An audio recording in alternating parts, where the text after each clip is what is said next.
Good morning, students. Myself Mridula Sharma from Springfields Public School. I hope you all are taking good care of yourself. So let's start with our new first practical chapter, Accounting Equation. So our name of the chapter is Accounting Equation, and this is chapter 6. Okay. Now what does this equation means and how it emerges? Equation बनी कैसे? तो let's start with this topic. I have made the balance sheet, the format of the balance sheet. I have told you in our accounting cycle, firstly we record all the journal entries when we prepare journal. Then our second step is preparing ledger account. Then third step to make out summarizing or making trial balance. Then our last step is to make financial statements. In our financial statements we take trading profit and loss account and balance sheet. And from balance sheet format, this equation comes into existence.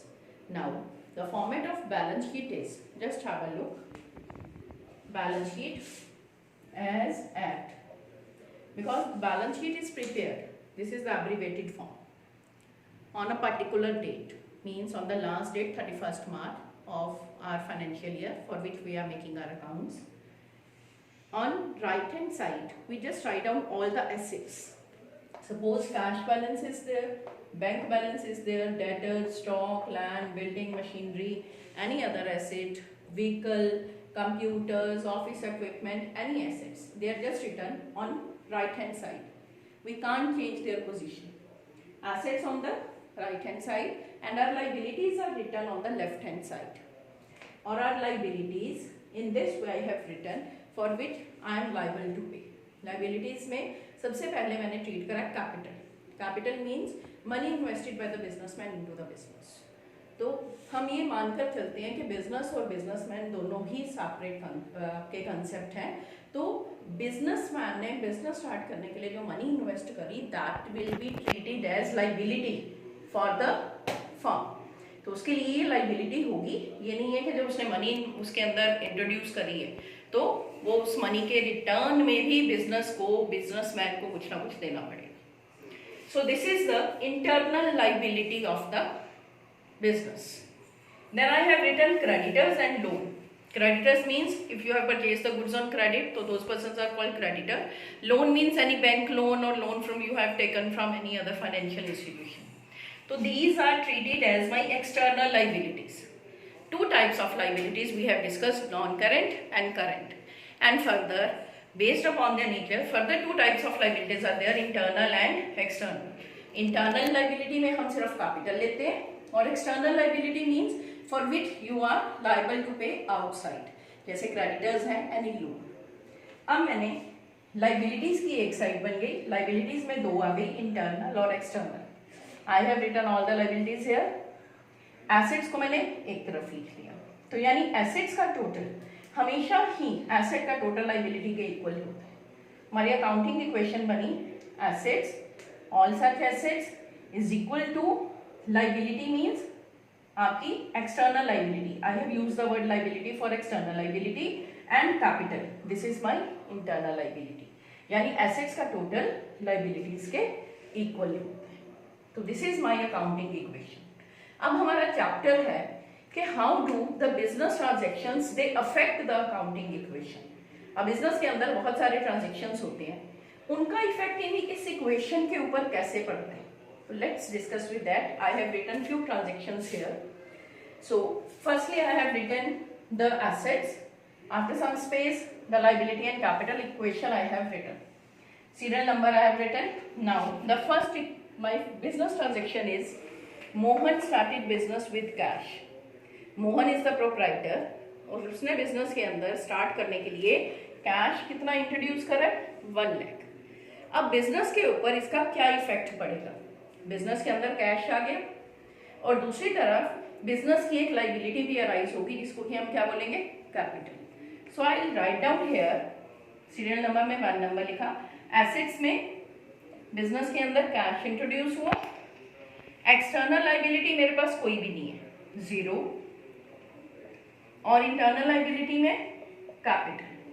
So I will write down the amount here 1 lakh is equal to external liability 0 और here capital कितना introduce हुआ है 1 lakh. So what will be the effect? अब मेरे business के अंदर start हो गया और 1 लाख रुपये मेरे पास कैश आ गए. So this is the effect on the accounting equation of very first transaction. Money started या business started with cash. Now the second transaction is purchase goods for ₹20,000 for cash. Goods आपने खरीदी हैं 20,000 cash. तो what will be the effect on this equation? आपने goods खरीदी, आपके पास stock आ गया और कैश हमसे चला गया. एक एसेट की वैल्यू बढ़ गई और एक की एसेट की वैल्यू कम हो गई. तो अब इसी इफेक्ट को इसके अंदर शो कैसे करेंगे? हम जितने एसेट्स खरीदेंगे सबका अलग अलग कॉलम बनाते जाएंगे. अब जैसे second transaction, stock I have purchased, so I write down here plus stock.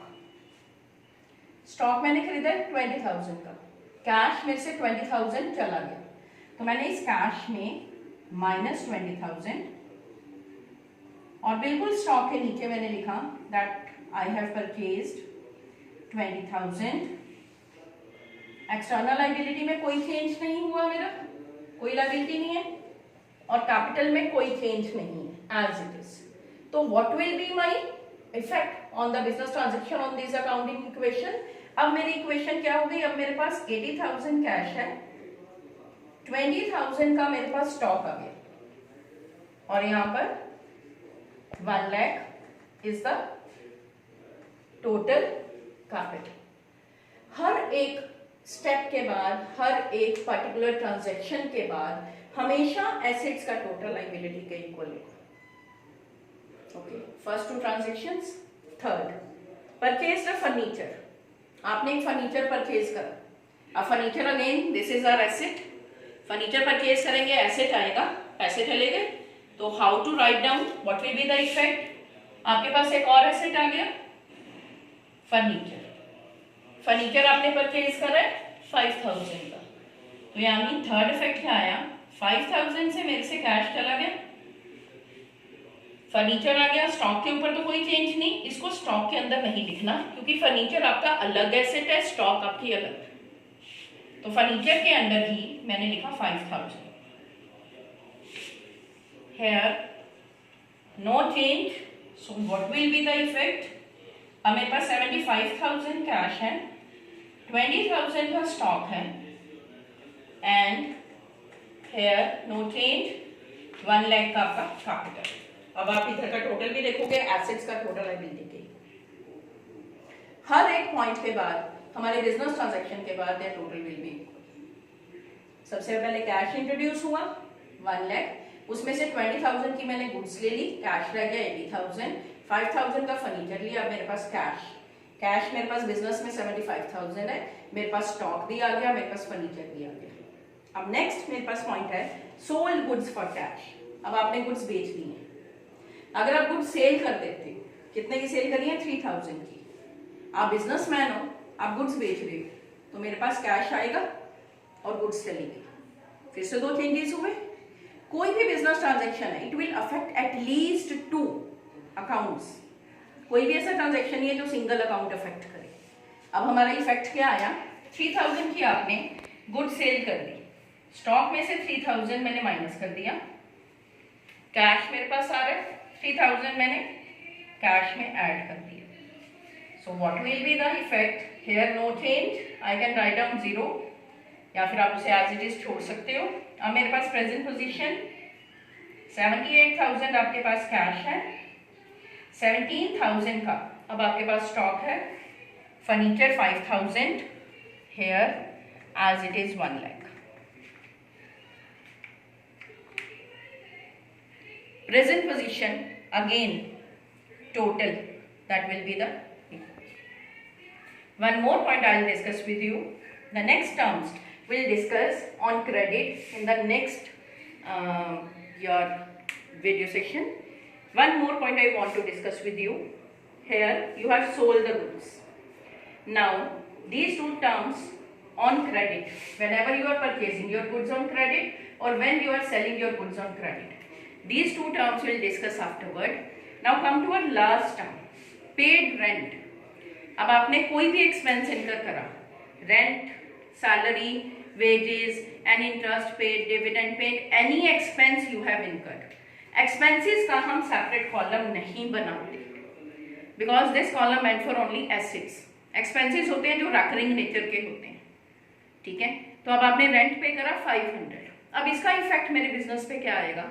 आपका कैश चला गया, हमने 500 रेंट माइनस 500. सेकेंड इफेक्ट क्या आएगा? स्टॉक में कोई चेंज नहीं है, फर्नीचर में कोई चेंज नहीं है, एक्सटर्नल लायबिलिटी मेरी कोई भी नहीं है. यहाँ पे कैपिटल में से मैंने माइनस कर दिया, क्योंकि अल्टीमेटली एक्सपेंसेस हम कहाँ से माइनस करते हैं? जो मैंने मनी इंट्रोड्यूस करी थी उसी में से मेरे सारे खर्चे हुए. तो इसका सेकेंड इफेक्ट मेरा कहाँ पर गया? कैपिटल में से. पहला इफेक्ट कैश चला गया और second effect are capital will be reduced और decreased by the same amount. So what will be the answer? अब मैंने इसमें से माइनस करा, लास्ट में मेरा answer I am just writing down here only. Cash की वैल्यू मेरे पास 77,500 है, प्लस 17,000 का मेरे पास स्टॉक है, 5,000 मेरा फर्नीचर है, external liability 0 and the capital 1 lakh, and this will be my answer. So we are going to do our questions, okay, how the business transactions they affect our accounting equation and what does this accounting equation means. In the next video we'll discuss few more transactions, then I'll give you the practical questions and we'll discuss all that. I hope this topic is clear to you. Any doubt for your query, you can call me or you can just write down in the that group also if any term that is unclear to you. Thank you and have a nice day.